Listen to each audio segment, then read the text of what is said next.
And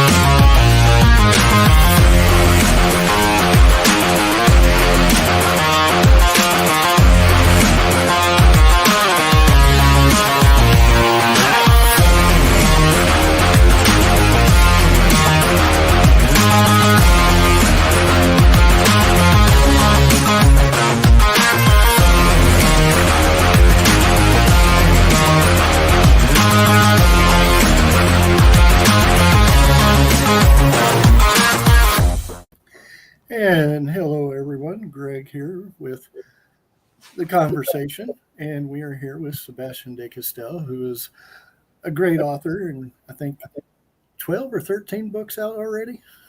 13. 13. Lucky 13. Lucky 13.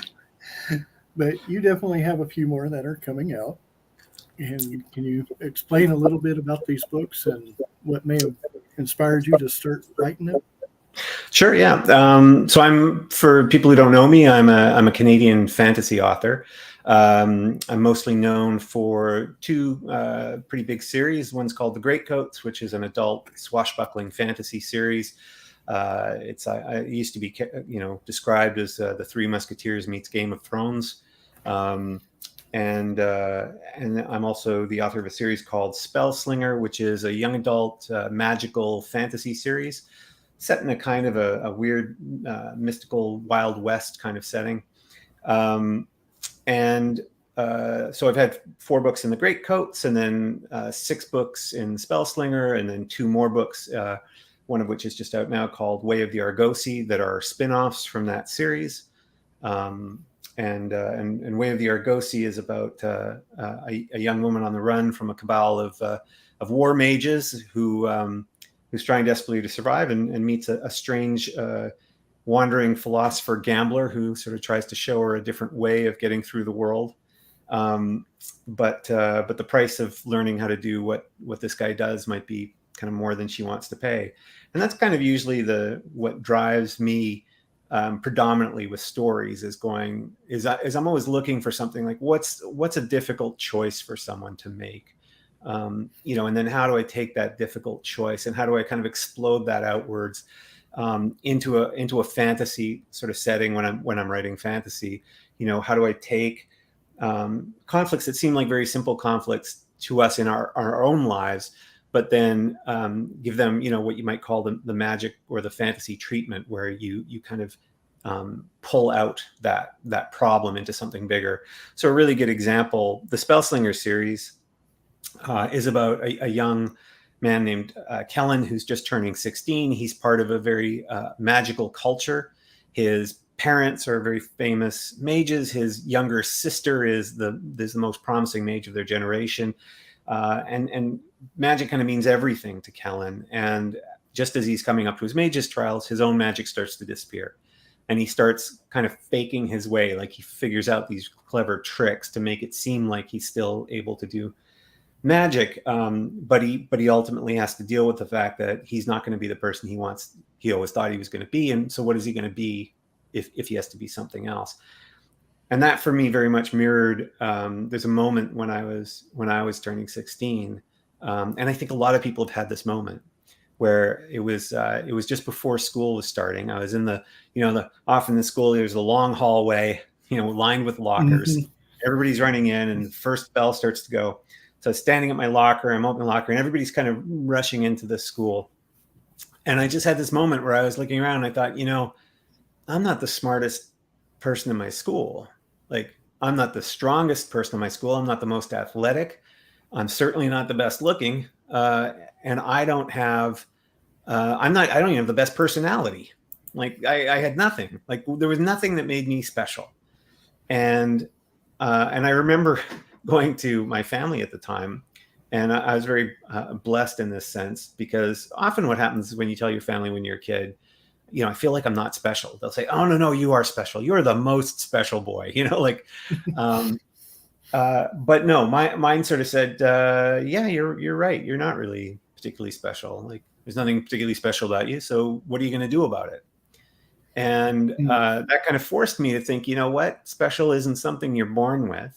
And it's not a single attribute. It's not like, oh, if I can't jump the highest, then clearly I'm not very important. It's a process, and in fact, a lifelong process of taking all the little things that are interesting about yourself, and almost turning them into tricks, like magic tricks, like that there's, like everybody has their party trick, but it goes beyond that. If you happen to be someone who just absolutely loves to read, then you can pick up a lot of things that other people don't pick up on, or learn things faster. And you put all that together and that becomes you. And that's what Spellslinger is really about. In the story, it's a young guy who discovers that he doesn't have the magic that his parents have, but it's just an analogy in a way. I write my books very sincerely. In other words, they're not just metaphors for things, but fundamentally the conflict that he's dealing with, oh my God, I'm not going to be a mage like I always thought I was going to be, is the same conflict all of us deal with when we go, oh my God, I'm not going to be a famous musician, or oh my God, I'm not going to get the scholarship to Harvard or whatever it was. And so what interests me is not just that moment, but okay, what do you do next? And so the Spellslinger books are it's a very dangerous world this guy lives in. And, there's a lot of people who do have magic, and he meets this woman named Ferius Parfax, who is what's called an Argosy. And the Argosy are kind of like, in the way that Spellslinger is sort of, I sometimes call it the anti-Harry Potter, because Harry Potter, which is a beloved and wonderful series, I love the books, but it's ultimately a series about a young person who thinks that he's very average and mundane, who discovers that he's secretly got a grand destiny, that he's more talented than everyone else. For reasons I don't understand, he's also richer than everybody else. He's got like some huge accounts at Gringotts or whatever. And his parents, who he thought didn't really care about him, actually love him more than all other parents. And that just was never my experience. So Spellslinger is almost the opposite of that, right? He discovers that he's not special, that his parents actually don't love him as much as he thought. And he's certainly not, rich or anything like that, but he still has to make his way through the world. And in that same vein, I love Star Wars, but every time I look at the Jedi, I'm like, I don't get it. Like, the whole idea about the Jedi is you have to be born with this magic. I hate anything that you have to be born with. You know what I mean? Like, because what is less human than something you have to be born with? And so, the Jedi, you have to be born attuned to the Force, and then you have to deny all your human sort of nature and emotions and falling in love and all of those kind of things. And I thought, I hate that. What I want, and what I made with the Argosy, is they absolutely live kind of life to its fullest. They don't have any magic. What they do is they take very human skills like eloquence, right? The ability to say things in interesting ways, or perceptiveness, or resilience, and they just develop those to an almost superhuman level, but still very human. And that's how they survive in a world where there are mages and armies and everybody else that might be, a danger to them. And so that's the journey that Kellen goes on, and that's very much for me kind of the journey that I think we all go on in our lives, right? We get told that we're super special. We think we're going to be the most important person. We hit high school. We discover we're not. And then we have to find a new path. And if we're lucky, we meet the people that give us clues along the way of how to kind of develop ourselves. People that we kind of relate to. Yeah. Also. Now, is there any books that you may have read that inspired you to actually start writing, or was there anything that just basically your inspiration for writing? I think in a lot of ways, right, it's so funny, right? Because again, one of the things that's strange I find about our society, I guess I'll say, is that we place a very high value on the narrowest of focuses, right? So if someone's going to be a piano player, what we want is someone who does nothing but plays piano, right? That their only passion in life is to play piano. And so they practice it 6-8 hours a day. And that's the only thing they do. And they sacrifice everything else. And with authors, it's always, one of the things that delayed me becoming an author. And if you have, and if some of your listeners want to be authors, but have been held back by the sense that they lack the destiny of the author, then hopefully this will change it for them. I never felt like, oh my God, I have to be a writer. I was not the kid who was always scribbling in a notebook. I did not write 6 novels by the time I was 12 years old.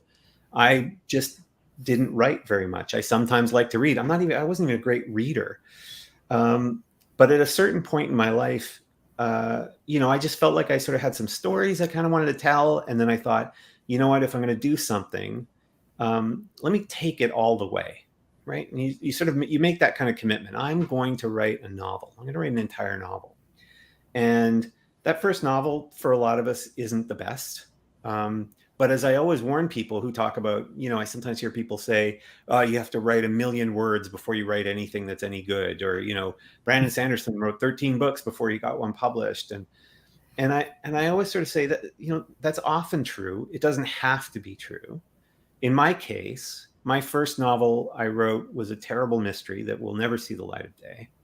But it changed my life, right? Finishing that novel changed my life. It made everything. It changes your brain, writing a novel, like a whole novel, because, especially after high school, for a lot of us, even in university, we don't quite think the same. We don't work quite as hard. Like if you think about the stuff you have to read in high school, often like high school kids are having to read like books that are really quite difficult, and they're having to contend with, learning mathematics and algebra and all these things, right? They're really having to stretch those brains. And then you go to university and yeah, it gets more complicated and bigger, but first it's self-selecting. Not everybody goes to university. And second, you've already opened a lot of those pathways, right? And so, but writing your first novel, that is a process of opening those new pathways, right? You're having to just push through stuff. And so your brain changes. And I found, honestly, it sounds silly. I honestly think it just added 10 IQ points to me. Like I finished writing a novel, and number 1, I was like, holy crap, everything seems easier now, right? Because I know that I can do something big, sustained, and hard that nobody is paying me for and nobody is waiting for. And so climbing that hurdle is important. And then the second one for me was it also advanced my career, because not outside of writing novels. And again, I'm talking about my first novel, which was a 60,000 word, very bad mystery, right? Novel that would never be published. But the confidence that it gave me in doing hard things was such that it was just so much easier to get promoted, because I realized whenever I was trying to get a job or that was or a promotion, I would go, they're not looking for somebody just for the hell of it. They're looking for somebody because they have a problem, because there's something hard that they need to do, and they're not actually sure how to do it or do it themselves. And I'd always go, I wrote a book, I can do whatever this thing is, right? And that confidence is really potent when you're competing against a lot of other people who may be as qualified, more qualified, but they're evoking that sense of, please, sir, please, ma'am, please, can I have this job? And less a sense of, I'm really interested in this problem and in what this job entails. And I'm really interested in looking at how I could do this. And beyond that, the third thing I would say is it makes you more interesting to other people. I sometimes, when I talk to students who are thinking about writing a novel, but they're afraid to do it, I say, just pretend for a second that, the space aliens that secretly run the universe, they just appear in front of you and they say, I'm going to tell you the future. We're space aliens. We know the future. You are going to work at a gas station for your entire life. That's what's going to happen. There's nothing, you're never going to get out of that gas station. And so I tell them, imagine that's your destiny, right? And I go, would you rather be the person who works at a gas station and sort of just plays video games all the time and never really does anything else? Or the person who, when they meet somebody at a party who goes, what do? You go, I work at a gas station. It's really great because I get to work on my novels at night. And so writing kind of makes you more interesting. It also makes other people more interesting to you because you just kind of you just have more of a sense, because when you write a character, you often write them one way and then discover that they're more than you thought. It taught me that people were often more than I thought at first. And so all of that was kind of it for me, right? Like after I wrote that novel, I was 27 years old at the time. I was in a full-time rock band that was playing Brown Eyed Girl like 6 times a week. And the band was falling apart, and I was being sued by the bass player for control of the band. And I was just like, this is my life. Like I make like $250 a week playing these gigs, and I'm about to lose that. And I went to the library in desperation, because when you need a path in life, the library is always a good place to go. And I found a box of book tapes called Let's Write a Mystery by Ralph McInerney, who is the guy who wrote the Father Dowling mysteries. And they were these cassette tapes. It was like 24 cassette tapes. I had to find a cassette tape player. And that's hard nowadays to find those, for sure. It is indeed. Although, you know what? You can almost always find a cassette player to digital converter at a library. Libraries have the solution for everything if you just look hard enough. But I went through that, and I wrote it as a sort of an act of just like, I can't. I have to do something. I have to try something. Not because I was like, I'm going to make $1 million from this book, but just I have to do something creative, and I have to prove to myself that I'm capable.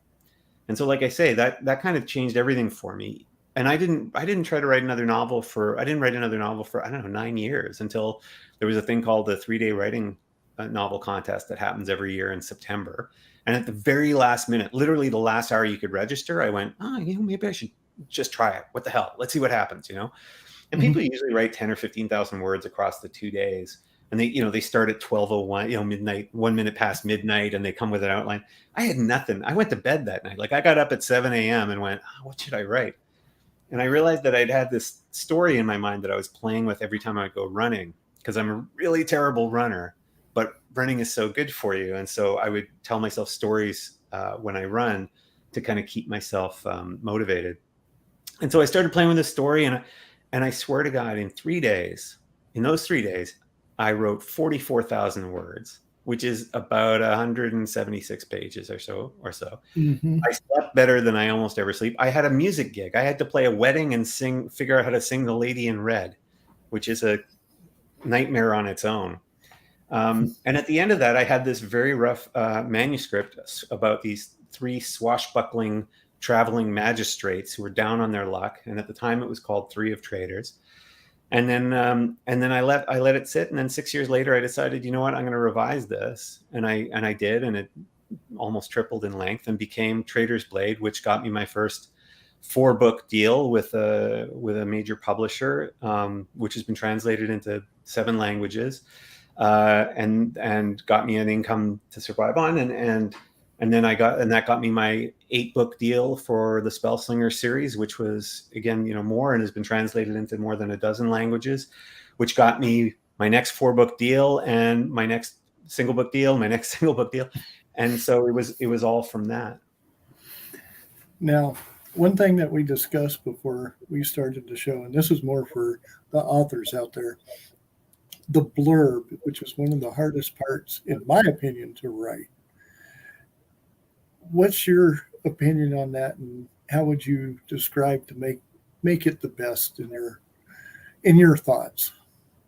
Yeah, it's so if you're, to anyone out there, if you're struggling with this, the struggle is real. It's not in your mind. It's not because you're lazy. It's not because you're failing to do what should be straightforward and obvious. It really is difficult especially for an author to do this, because it's a process of translation.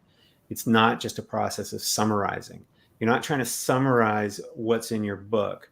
You're trying to translate the elements in your book that are easy to understand, that represent things people are interested in when they are looking for whatever kind of book it is, for them to pick out on the back cover. Because the rest of it is just putting it into sentences people can read. But they're looking, if you think about this, so here's the parallel. I often have to have this conversation with publishers when I'm talking about covers, because I realize, like, major publishers sometimes, like, I'm like, how do you think this cover is going to sell? Like, it doesn't pop. Like, if it doesn't catch anybody's eyes, then the only thing that will pull them, if the cover doesn't catch their eyes, is the name of the author. So unless you're Stephen King, Dean Koontz, Brandon Sanderson, George R. R. Martin, unless you're Nora Roberts, that's not going to work. So here's the process by which somebody buys a book. They walk into a bookstore because they're probably going there either for looking for something else, not you, or because it's their lunch hour and they're just looking to browse. They walk by a table, they see a bunch of books. The first thing their eye's going to catch is the name of somebody famous, right? So they're going to catch, oh, Stephen King, if it's horror, or oh, Brandon Sanderson's got a new book if it's fantasy. I'm a fantasy author, so I'll use that example. So they're going to look at that and they're going to go, oh, well, no, I don't really want that book. Either maybe they're not fans of Brandon Sanderson, or they've already got that book. So then their eyes go to like the next famous person that they see, right? And after their brain is exhausted that, then they're going for which is the most striking cover, right? Like what's just like grabs their attention. And so somehow the cover has to grab their attention. And, you know, within all the things that everybody talks about, especially in indie community, they talk about like you have to make it look like every other fantasy cover, which is both true and terrible. But finally, they're going to pick up the book, and if the title got them interested, they're going to turn the book over. Okay, now before I say anything past that, let me talk about cereal. Someone's walking into the grocery store because they got to buy a box of cereal, right? They walk up to the cereal aisle. There's a bunch of cereals. There's the ones they know that are famous. There's the Cheerios and the Frosted Flakes and something. Now, the only way they're finding your cereal is if something about it, the box is striking and the promise on the front of the box is striking. And maybe they go, oh, well, I haven't heard of this, but I don't know. Let's take a look. So they pick it up. What do? They start to look at the ingredients. And that's because they want to know, is it all a bunch of sugar? Does it have cinnamon? Because maybe they don't like cinnamon. You know, what does it have? Right. That's what people are doing when they pick up when they're looking at the back of the book. They don't know the story. They don't know the character name is going to mean nothing to them. Right. The world name will be nothing. Almost nothing will mean anything to them. So they're looking for ingredients. They're going, the person they're going, I like magic. I like wizards. I like dragons. I don't know what they like. I don't really like dragons that much. So if I pick up a book and on the back it starts talking about dragons, I'm probably going to put it down. And that's good. That's exactly how it should work. That's what the author wants. The author doesn't, as an author, you don't want people to read who don't like your subgenre to read it. And so what you're trying to do with the blurb is you're trying to go, okay, I've got to surface the ingredients of my book that help people see that it's a fit for them, right? And some of those ingredients are going to be the really very obvious things. Like my books tend to have a lot of sword fighting in them in the Great Coat series, right? So the word swashbuckling will almost always appear because the person I want is the person who thinks like The Princess Bride is their favorite movie. Or people that if you mention Errol Flynn, they go, oh, they just love, they love the idea of that. And so so if my book's got that, I have to surface it. There's other kind of obvious things like, like you said, like dark wizards or something. Some people are looking for sensuality, right? They're looking for romance, right? So they want something that says, yes, there will be sex in this book, or yes, there will be romance. Other people hate romance. And so if you unintentionally surface a secondary aspect of your book, like in the Great Coat series, yes, there is a romantic affiliation between the main character Falkio and certain other characters in that series. Now I won't get into it because I don't want to spoil it for anyone.